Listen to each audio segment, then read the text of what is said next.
Hello everybody, and welcome back again to the Reggae Appreciation Society. Great Britain is literally reggae's second home, as it became that genre's first destination after its explosion out of Jamaica in the 1960s. All thanks to Caribbean communities in the wake of the Windrush generation. But despite its immense appeal in some spaces, and even the breakout success of Millie Small or Desmond Dekker, it was by all means a niche sound radiating from Jamaican house parties, community center dances, or the underground sound system scene, totally shunned by conventional media and generally unknown by the public. But by the 1970s, two British gentlemen and radio DJs would against all odds almost single-handedly drag that sound from the fringes and into all living rooms in England. Their tireless work, cultural advocacy, and massive love for the music brought them head-to-head with the establishment and ultimately made Britain reggae's most vibrant hub outside Jamaica. Let's take a look at how John Peel and David Rodigan brought reggae into the UK mainstream against all odds. Now this tale begins with Mr. Peel. Despite his anti-establishment outlook later in life, he was born into an upper-middle-class family as John Robert Ravenscroft on August 30th, 1939, and was educated at the elite and posh Shrewsbury School for Boys, where he graduated in 1957 at the age of 18. That boarding school was a brutal environment for the shy and quiet John, and he would take solace in music on the radio and writing. The whole experience sparked his rebellious streak, and after completing compulsory service in the army, his father sent him to America to work for his business partner, presumably to learn the family business. But soon after arriving, he dropped it and went on to do other jobs that caught his fancy, including his first ever gig as a radio DJ with a station in Dallas called KLIF. That was the dawn of the British invasion, as the Rolling Stones and the Beatles took over America. And being an Englishman, he was soon in high demand by several studios as an expert on British rock, and came into his own at Cayman Radio in California, where he became immersed in the counterculture movement and hippie scene. By the time he went back to England in 1967, he was a full-blown rebel and hippie, and first worked at a pirate radio station called Radio London, and was forced to go by the name John Peel instead of John Ravenscroft to hide his identity. The government soon clamped down just as the BBC was setting up its own pop station called Radio 1, and he was among the first to get taken on in September of that year.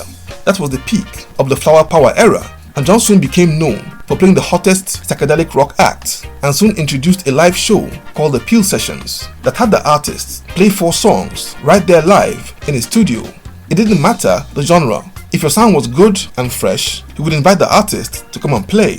Before leaving for America, he had discovered ska and blue beat and liked the sound. But with reggae's incredible emergence by 1968, his love for the genre went into overdrive. In 1970, he held the first reggae session on his show with early British reggae band the Rudies on Boxing Day. He was then living in London, and particularly in Notting Hill, with a strong and vibrant Caribbean population and cultures, which meant that he was sitting literally at the very heart and pulse of reggae in the city. And with his love growing for the sound, he began to allot more time to reggae on his show, despite resistance from his core fan base of rock fans, not to mention the studio's management. In 1973, he caused a stir when he brought on a trio from Jamaica called the Wailers, who were on tour of England and had just been signed to Island Records. This group's music was brilliant and groundbreaking, and was listened to by thousands of rock fans across the country, many of whom became converts to reggae. He began to import plenty of records from producers in Jamaica and would spin them non-stop on his show, exposing reggae on that massive platform to his huge fan base across the country. He also embarked on a personal mission to prove that British reggae acts were legit in their own right, and by 1975 bring on then unknown acts like Steel Pulse, Aswad and Misty in Roots, and by the next year the likes of Matumbi, Black Slate and Linton Kwesi Johnson. By then, he was enormously influential and could make an unknown artist a superstar overnight, like he did when he bought some records from producer Joe Gibbs over in Jamaica, including a single called Calico Suit, which he planned to play during his show. But instead, he mistakenly played the B-side of that record called Uptown Top Ranking by 2 teenagers called Althea and Donna, and when he did, it set the airwaves ablaze, with hundreds of fans calling into the studio to find out who sang that song. And that error would send that song into #1 on the UK singles charts and among the biggest of 1978. But I believe the biggest beneficiary of the Peel effect was Culture. Joe Gibbs sent him a copy of their debut album 27's Clash in 1977, and John fell in love with it and played it so much that his punk rock audience took to it big time, and it became among the first staples of the punk reggae romance. But it was at the end of that decade that he brought on a show a Birmingham group called UB40 that delivered among the greatest performances in Peel Sessions history. In December 1979, a few months before their critically acclaimed debut album Signing Off would drop in 1980, John Peel remained the most important promoter of reggae in Britain into the 1980s, hosting amazing sessions from brilliant acts like Gregory Isaacs, The Wailing Souls, and Mikey Dread, among others. But around that time, a new warrior for the culture named David Rodigan had emerged and was about to take it to a whole new level.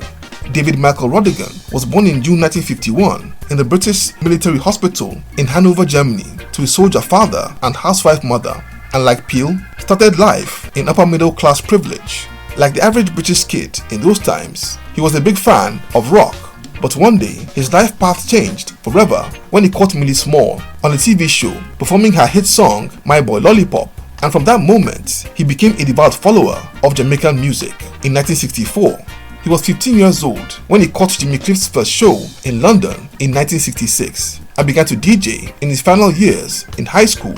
But after graduating in 1970, he attempted to study economics before leaving to study drama, but was by all means an ardent reggae fan and soon had a chance meeting that blew his mind forever.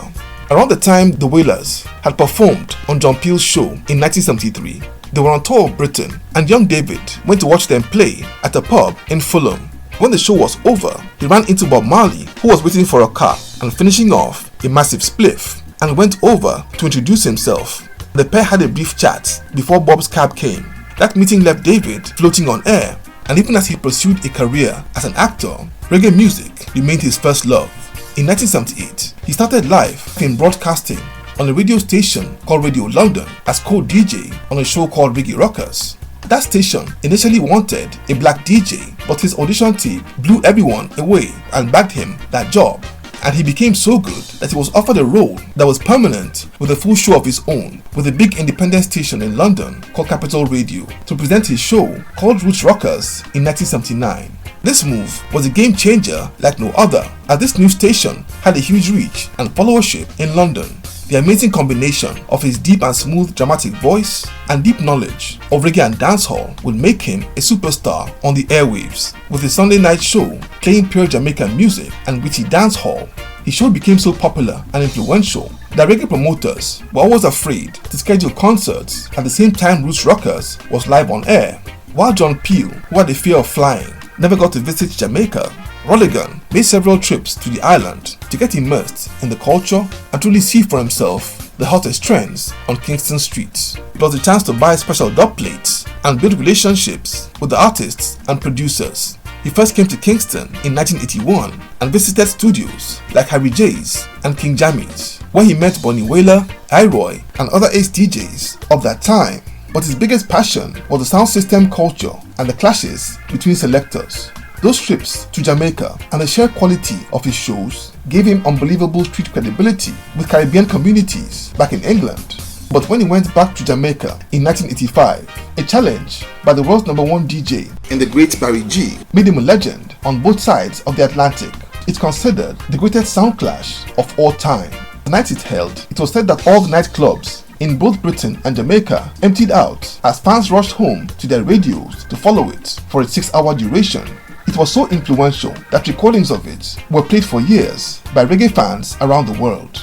And over the years, Ram Jam Rodigan would clash other mighty sound systems like Kilimanjaro and Stone Love in Jamaica, winning many battles along the way.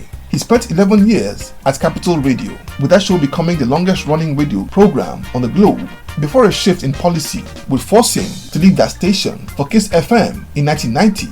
His show on Kiss FM aired on Sunday nights between 11 and midnight and was followed by his fans religiously for more than 20 years, until the studio's management made a decision to move that time slot to midnight. Rodigan was outraged and criticized that decision in public, labeling it as a blatant move to marginalize reggae, and quit that station in November 2012. And he soon after joined the BBC, where he till date hosts a 2-hour reggae show on Sundays, and was awarded an MBE by the British government for his contributions to broadcasting, and an Order of Distinction by Jamaica's government for promotion of Jamaican music.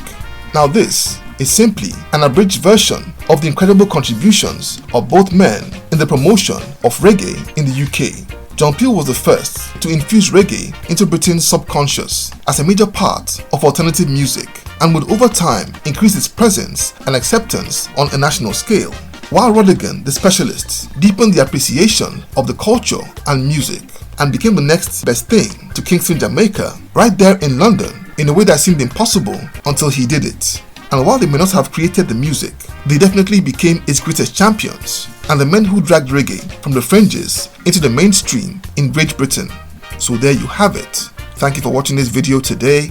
Please leave a like, subscribe, and until next time, Jah bless.